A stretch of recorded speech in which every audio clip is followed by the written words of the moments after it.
Chers amis, bonjour. L'état de santé de Grace Koumaï se dégrade de jour en jour. Voilà.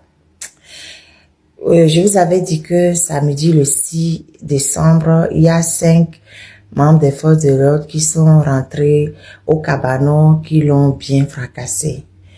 Et non seulement ils l'ont fracassé, mais à partir de samedi, même les sérums qu'on lui faisait de temps en temps là, pour essayer de la fortifier, sérums que nous financions parce que voilà, que les donateurs financent, ils ont refusé de lui faire ces sérums pour la fortifier. Ils ont bloqué tous les soins sans exception sont bloqués. Voilà. De samedi à aujourd'hui mardi, l'état de santé de Grace Koumaï s'est énormément détérioré. Elle tremble, elle n'arrive même pas à marcher. Tellement elle n'a pas d'énergie, elle tremble. Elle arrive à parler à peine. Sincèrement, peuple togolais. En tout cas, moi, je vous aurais informé régulièrement de ce qui se passe avec Grace Koumaï. C'est à vous de décider d'agir ou pas. Mais demain, ne venons pas pleurer. Les larmes de crocodile, si Grace Koumaï trépasse, les larmes de crocodile que vous viendrez verser là, c'est pas la peine. C'est maintenant qu'il faut réagir. Vous ne réagissez pas. Vous êtes là tranquille dans vos coins. Vous êtes là à faire les sabitous, comme disent les Camerounais. Les sabitous, les gens qui savent tout sur tout, les gens qui donnent des leçons à la terre entière. Mais l'essentiel qu'est la santé des détenus politiques, vous en fichez. C'est ça, moi je dis, vous vous en fichez. Faut torturer les détenus politiques et le reste du peuple s'en fiche. À part quelques 2 ou 3 personnes qui sont conseillers, qui essaient de faire quelque chose, le reste, 9 millions de Togolais, vous vous en fichez. Vous vous fichez totalement du sort des détenus politiques. Vous vous fichez. Les larmes de crocodile, ne venez pas les verser après. Hein. Ne venez pas les verser après. Je m'arrête là. Nous avons d'autres Togolais, des forces armées qui ont déserté l'armée, qui sont au Ghana. Nous avons d'autres Togolais qui ont fui, qui résident au Ghana. Ils n'ont pas fui parce qu'ils ont un problème de complotisme comme l'État togolais. Ils n'ont pas fui parce qu'ils n'en veulent pas rester dans leur pays. Tout simplement, je tiens à lui dire qu'ils sont en insécurité. Il y a eu beaucoup d'exactions. Des exactions ces 2 derniers mois, depuis la manifestation du 6 juin au 26, au 27, 28 au Togo, il y a eu beaucoup d'exactions. Le pouvoir en place a coulé beaucoup de sang, a tué beaucoup de sang, y compris même dans l'armée. Ce qui a fait que l'insécurité qui gagne le terrain au Togo, qui a fait que, qu'est-ce qui s'est passé? Beaucoup de soldats togolais ont fui et ils sont au Ghana. La même nuit, je vous ai averti et je vous ai dit tout. Et Fort et Swaziland Yassimbe n'a pas eu le courage, ni le pouvoir en place, n'ont pas eu le courage de me démentir. Parce que j'étais plus avancé que ce dictateur. J'en connaissais tout. On est dans les coulisses. Je ne vais pas vous dire ma relation qui est avec l'ex-président, qui est Nana Akufo-Addo. Nous avons de très bonnes relations. Parce que dans le dialogue politique togolais qui s'est passé au Togo, 18 au 21 au Togo, que nous avons eu la libération, sous l'assistance des Nations Unies, je tiens à vous dire, moi, je vous ai toujours dit sans hypocrisie, moi, le président de la République, Nana Akufo-Addo, Alpha Condé, toutes les opinions internationales des droits de l'homme, nous sommes toujours sur les problématiques togolaises, nous sommes en contact. Moi, je ne mens pas de dire les choses telles comme elles sont. Ce ne sont pas des choses cachetiers. On ne joue pas au chat à la souris. Et donc, nos ressortissants togolais qui vivent au Ghana, le pouvoir togolais a essayé par tous les moyens de ce nouveau pouvoir, a fait de tout possible, a demandé à l'autorité ghanéenne. Il y a des noms qui ont été cités. Il y a des noms, des précisions qui ont été citées après une investigation des infiltrés, certains Togolais qui vivent au Togo dans l'armée togolaise et amis qui sont au Ghana, fait une enquête de plus approfondie. Et ils ont fini par voir le nombre de soldats togolais qui vivent au Ghana. Et ces gens sont fus, pas parce qu'ils résident au Ghana, parce qu'ils vivent, comme je vous le dis, ils cherchent à déstabiliser le Togo, non.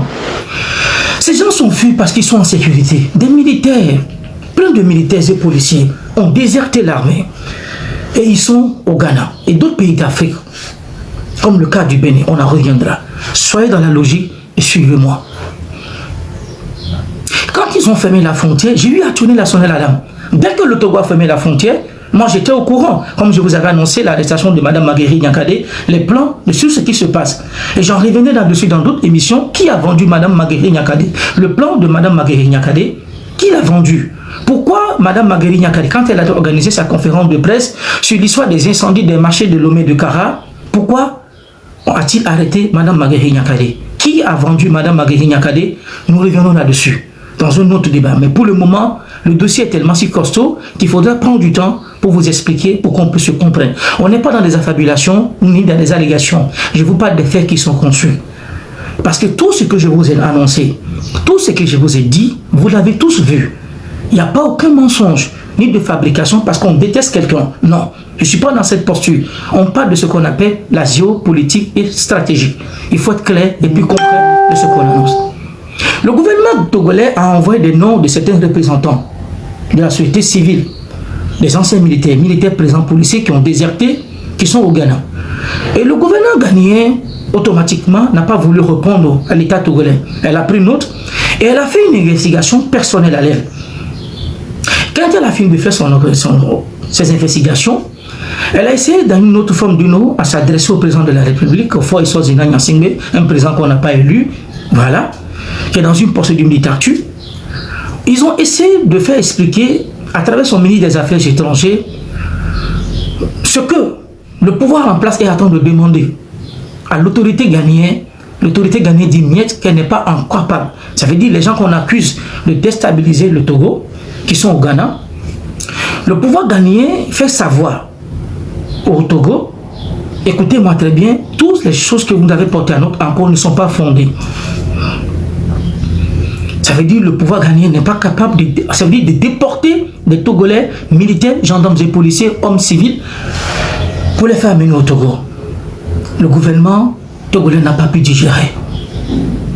À plusieurs reprises, le ministre des Affaires étrangères, Robert Dossé, a tenu à raconter le président du Ghanéen, John Mahama, l'actuel président du Ghana. Dans les coulisses, tout ce qu'ils ont fait, ça n'a pas marché. Ils ont tout essayé, ça n'a pas marché. Le président de la République, par son calendrier ou par volonté, je l'ignore, n'a jamais voulu raconter aucune autorité togolaise pour discuter de ce problème. Le Togo se lève un matin, il ferme ses frontières. Mais la cause est réelle. La peur qui attend de mener Faure et Sozina Nyasingbe dans ce jeu politique, soit disant que le Togo, le Ghana est un pays de base pour le faire déstabiliser. Et quand j'ai annoncé ce problème, automatiquement, le pouvoir en place s'est résigné. Ils ont gardé un silence qu'elle n'avait plus l'opportunité de venir mentir avec la chaîne de propagande TVT à l'opinion nationale et internationale. J'en sais ce dossier et j'en connais ce dossier.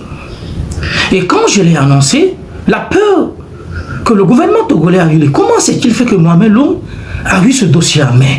Pourquoi? Qu'est-ce qui s'est passé? Je m'en résume, chacun a ses moyens d'information. Nous avons fait tout ce qu'on pouvait faire pour regrouper. On a fait tout ce qu'on pouvait faire pour regrouper tout en main. Et c'est ce qui s'est passé.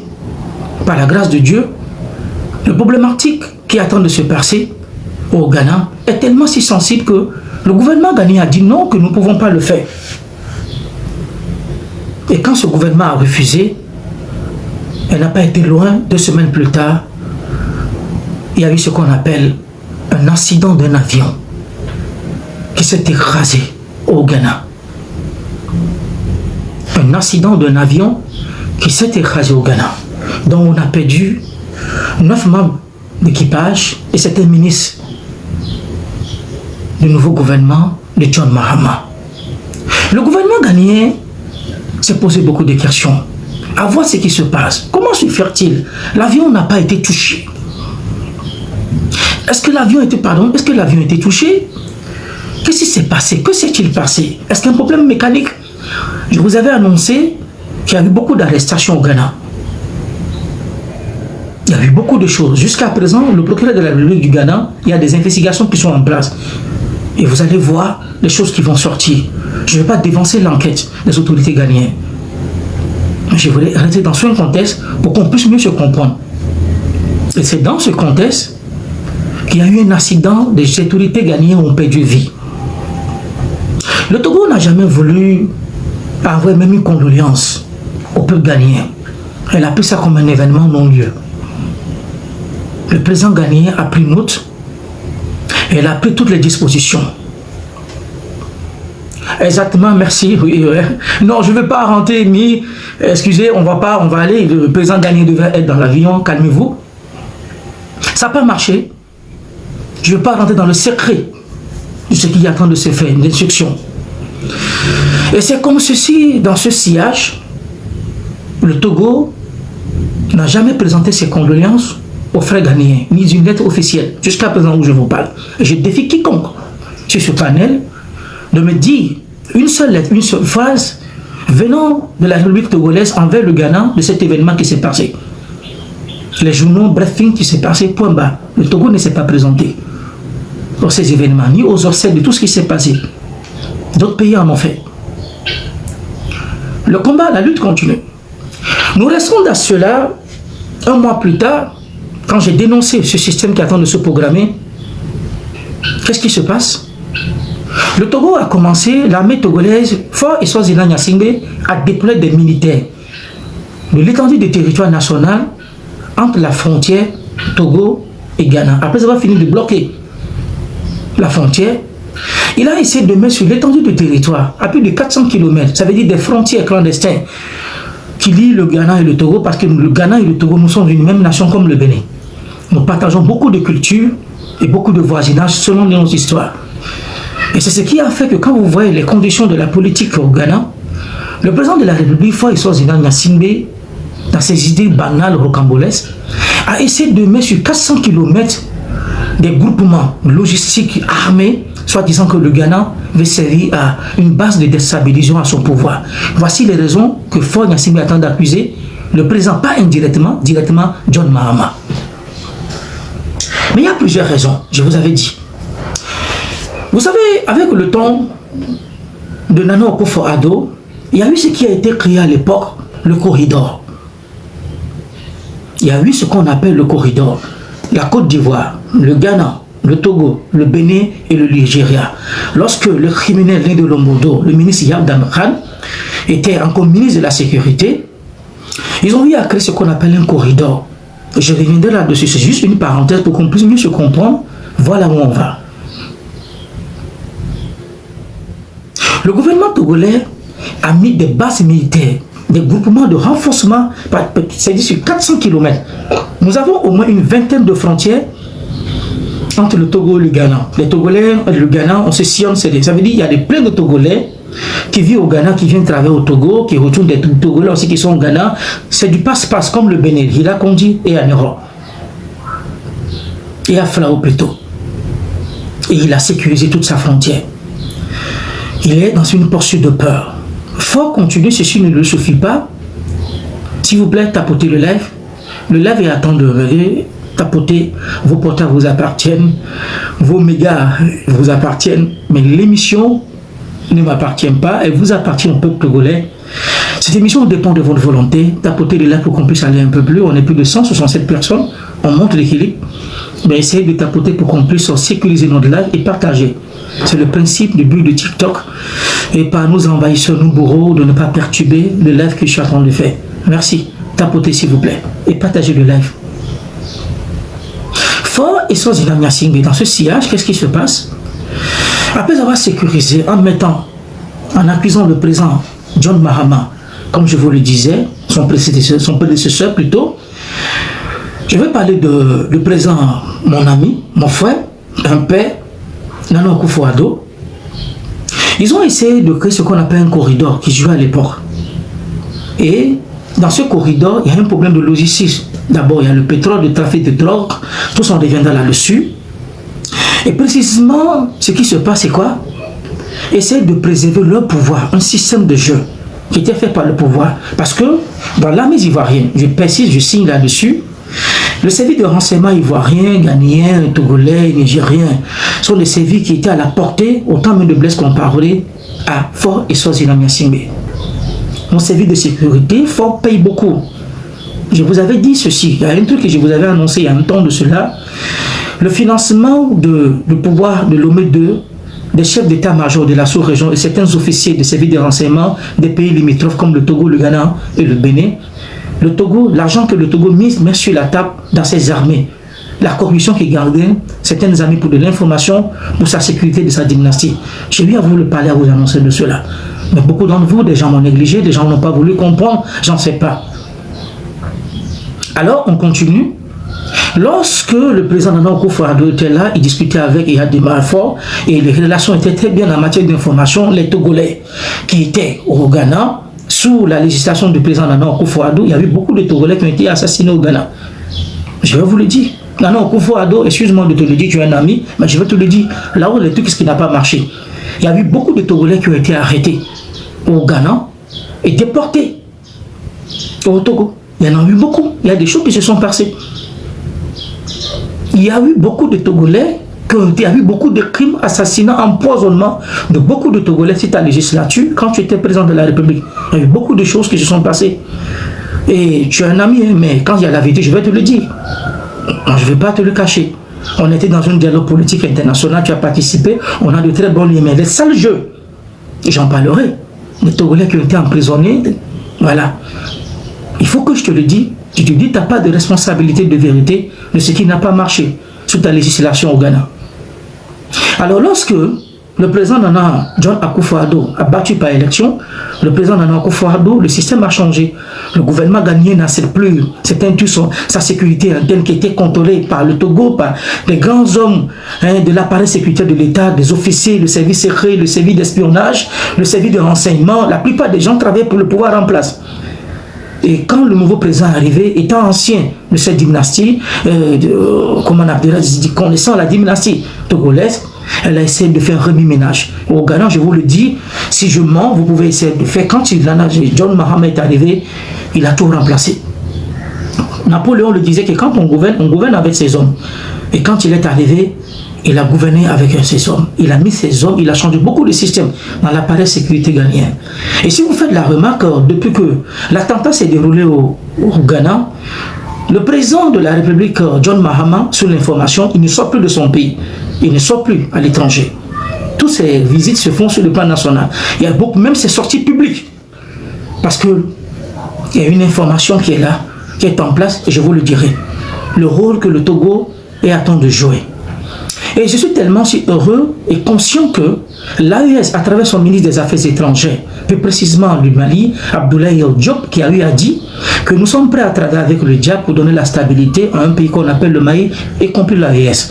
Donc, conscient de la réalité du monsieur qu'on prétend être président de la République togolaise, l'AES est conscient que nous sommes en face d'un dictateur. Parce qu'en matière de pouvoir, ça veut dire les États n'ont pas d'amis, ils n'ont que des intérêts. Les États n'ont pas d'amis et n'ont que d'intérêts. Ça, il faut que vous le compreniez.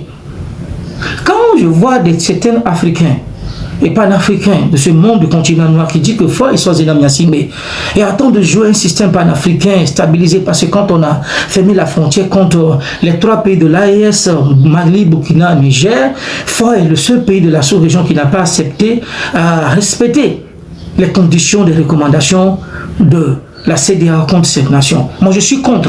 Ça, je ne veux pas être hypocrite. Je suis contre. Parce que la fermeture de ces frontières a causé beaucoup de tort. Les hôpitaux étaient en manque des matériels premiers de santé. Il y avait beaucoup de choses, des calvaires que ces pays ont vécu. Je suis contre. Je suis contre le système aussi que le Niger, compte tenu de l'histoire entre le Niger et le Bénin, ils ont une très longue histoire, surtout du côté du nord. Le Bénin et le Niger partagent une langue commune que les gens ne savent pas. Essayez de vous documenter sur ces deux nations. Je suis contre la façon dont ces choses ont été faites. Ça, je dis, je le prononce là-dessus. C'est ma façon de voir les choses, de punir une nation qui cherche à avoir sa liberté et que des pays africains qui ont vécu l'esclavagisme, la domination de l'impérialisme puissent être dans cette posture de ne pas préserver les voisins. C'était pas bien du cas du côté de notre président de la République du Bénin, M. Patrice Talon, que j'ai de l'admiration, que je respecte beaucoup. Voilà. Donc il y a de ces choses que je n'ai pas aimé de ce côté. Ça, je le dis sans animosité, sans hypocrisie. Je ne l'ai pas aimé. De punir des nations et punir des peuples. Ça, je le dis, je suis responsable de mes propos. Mais, pour le coup d'État au Bénin, comme je suis en train de venir là, de suivre la logique, faut et Swaziland Nyasingbe payent beaucoup, dépensent beaucoup au Ghana, au Togo, au Bénin, dans le service des renseignements. Et quand Mahama est arrivé, tout s'est plus concerté au Bénin avec le président Patrice Talon a mis fin. Parce que quand Patrice Talon est arrivé, vous allez beaucoup voir que, avant au Bénin, quand vous partez au Bénin, vous allez voir beaucoup de barrages qui sont sur la circulation Togo, mais surtout du côté à partir du Comé jusqu'à là, l'escroquerie, ce qu'on appelle, il y a des escroqueries, comment je peux le dire aussi, le braquage à ciel ouvert, la corruption de la police, de la gendarmerie qui stocke de l'argent aux constituants qui voyagent dans la sous-région. Il y avait beaucoup de choses que Patrice Talon a stoppé, a mis en fin. C'est qu'il y a beaucoup de choses qu'il n'a pas pu mettre dans son propre armée parce que ce système était là, ce système profitait à beaucoup de choses. Et Patrice Talon, quand il est arrivé, il a mis fin à ce qu'on appelle ça veut dire, le mot même m'échappe un peu, l'extorsion de fonds de circulation des biens des personnes, de ce qui se passe entre le Bénin, le Togo et d'autres pays qui rentrent par le Togo et qui transitent, qui vont au Ghana, ainsi de suite, qui vont au Nigeria, ainsi de suite. Et c'est dans ce contexte que le président de la République, John Mahama, lui aussi l'a pu nommer. Jusqu'à présent, le Bénin, le Ghana, n'a pas fermé sa frontière contre le Togo. C'est le Togo qui l'a fermé. Le Ghana n'a jamais fermé. Le Ghana est serré. Le Ghana a pris toutes ses dispositions sécuritaires. C'est le Togo qui a fermé, mais eux, ils ne se sont pas prononcés. Ils sont dans leur posture et le Ghana est dans cette posture de défense nationale. Que se passe-t-il? Fort s'élève encore il y a 2 semaines de cela, il commence à causer des toutes fausses communes pour essayer de faire des bombes, vous voyez, pour ne pas que des voitures ou des chats ou quoi. Je ne sais pas ce qui se passe dans sa tête, il a tellement peur fort parce que son service de renseignement est rempli de beaucoup de mensonges. Et je vais venir là-dessus. Et ils ont causé des trous, des longs, sur toute l'étendue de territoire avec des frontières qui vont avec le Ghana, ils ont causé beaucoup de trous. Pour quelle raison? Toujours la sécurité. Le dictateur a peur. Les Rwandais sont là. La sécurité de l'Israël est là. La sécurité qui est faite par les GIGN françaises en matière d'espionnage, de captage national, tout ceci est là, mais Faure ne dort pas. Que se passe-t-il? Vous allez vous rappeler, il y a 3 semaines de cela, Faure était en France. Et le jour qu'il était en France, automatiquement, merci beaucoup Nouboueke, quand il était en France, le même jour quand il est parti, je suis monté au chrono. Je monte au chrono et je viens avec une nouvelle ère de problématiques togolais. Lorsque Faure était en France, pourquoi Faure était en France? Pourquoi Faure Nyasingbe était en France? Les gens ont vu que Faure est parti en France sur une invitation d'Emmanuel Macron. Il y avait un événement, patati patata. Chacun a raconté tout ce qu'il pouvait raconter. Mais j'ai eu à le dire. 2 jours après son départ, mes avocats étaient en France. J'ai mes avocats qui sont en France. Je ne veux pas vous le cacher, je le dis. Je suis responsable de mes propos. J'ai dit à Faure et Swaziland Nyasingbe à sa télévision que j'attends le retour de Faure et Swaziland Nyasingbe pour qu'ils viennent jouer ce qu'on appelle une propagande. Disent au peuple togolais que Emmanuel Macron et Faure Nyasingbe se portent bien. Pourquoi Faure était en France? Que se passe-t-il, peuple togolais? Faure est parti en France tout simplement d'une convocation. L'image que vous avez vue, que Faure était accueilli, un tapis rouge à un criminel, puisqu'il vit dans le sang, il faut le tenir. Tendre un tapis rouge, on lui donne ce tapis, il arrive, mais dans les coulisses, et c'est comme il est parti en France, quand ils sont retour au Togo, vous ne l'avez pas vu, on vous a pas montré, même la TVT n'a pas montré parce que je l'ai dénoncé, pour ne pas qu'il vienne mentir au peuple togolais. Comme ils sont dans l'adaptation du mensonge, ils aiment mentir. Le mensonge fait partie de la doctrine de ce pouvoir en place. Et Faure Nyasingbe, qu'est-ce qu'il fait? Il va en France, il a été convoqué, et je vous ai dit que ce sont les bailleurs de fonds. Les bailleurs de fonds français. Au Togo, nous avons plus de 74 sociétés françaises. Vous pouvez faire des enquêtes. Au Togo, nous avons plus de 74 sociétés dans le système togolais. Au Togo, il y en a tellement plein. Pour ma connaissance, ce qu'on a comme rapport, il y a 74. Dans le domaine portuaire, il y en a tellement plein. Voilà. Même avec Bolloré et Faure Nyasingbe, ce qui se passe, je vais vous le dire. Faure et Bolloré, ça ne va plus, ça ne marche pas. Il y a eu ce qu'on appelle un habit de confiance. Les grandes sociétés françaises qui sont au Togo ont été trompés, ont été embastillés dans un jeu politique de Faure et Swaziland Nyasingbe. Les accords qu'il a eu à signer avec certaines représentations hommes d'affaires français au Togo, dans le phosphate, le marbre, le calcaire, le bauxite, le pétrole et l'or qui attend des cultivars aujourd'hui sur nos terres, toutes ces grands barils de fonds Ford les a tous embassés dans la farine.